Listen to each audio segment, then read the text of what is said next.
Hello, my name's Emma Hively. I am a secondary social studies education major, and I was completing my student teaching in Pennsylvania.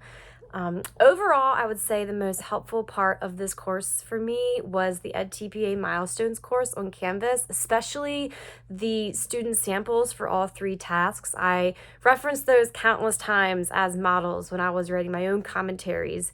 They were especially helpful for learning how to format all the different documents, just the different details, so I was passing the technical reviews.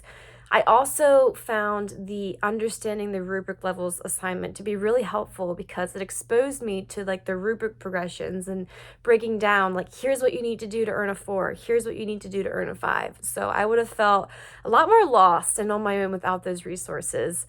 And although EdTPA definitely raised some stress levels over the semester, I was grateful for it because it helped me make connections to what I was doing in my classroom as a student teacher, especially this idea of being a reflective practitioner. For example, right around the time that I was completing task 3 of EdTPA, the part where we're analyzing student assessments, giving feedback, and showing how we're going to help students use that feedback to improve their learning. Students completed a Unit 2 test at that time. And overall, I wasn't super pleased with the quality of their written responses. So, I was in that mindset of task 3 of, okay, here is, the results of this assessment. What am I going to do with it to try to further student learning? So, kind of based off the rubric progression, I decided to give them the chance to revise their written responses using some pretty specific feedback that I had given them of, hey, here is this kind of big idea you're missing, or how could you expand this idea? And at the end, I was very pleased with their revisions. A lot more of them met the learning objective. So at TPA, I was really able to apply that idea of being a reflective practitioner to my own classroom, and that was a specific example. Kind of along that same line, one of the biggest impacts that student teaching had on my life personally was this repeated lesson that I need to be a lifelong learner. I am a perfectionist at heart, so I knew that going into student teaching, it was going to be challenging for me because, it's right there in the name, it's student teacher. You're not starting off as a master teacher.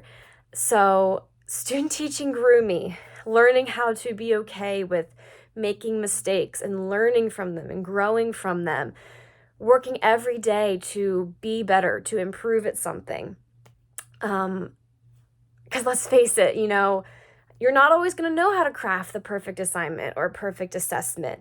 But the beauty of being a teacher is that you do have that opportunity to be a lifelong learner. There's so many resources out there for people to utilize online as well as colleagues to figure out with this specific group of students, how can I tailor assignments and assessments to best fit them? Because that's a huge part of teaching, that idea of monitoring and adjusting.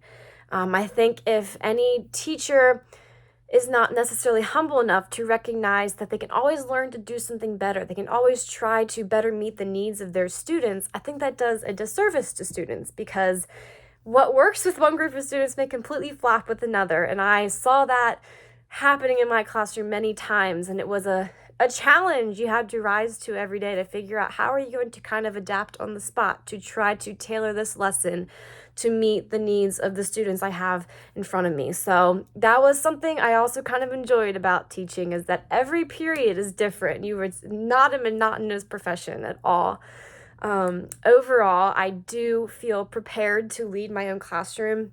My cooperating teacher has been extremely, extremely supportive, helping me navigate different situations that I would not have known how to navigate on my own, a lot of different extenuating circumstances with students. In addition to learning how to plan and deliver effective lessons, I've had practice with some of the other aspects of teaching, like grading, time management, classroom management. So overall, yes, I do feel prepared to lead my own classroom.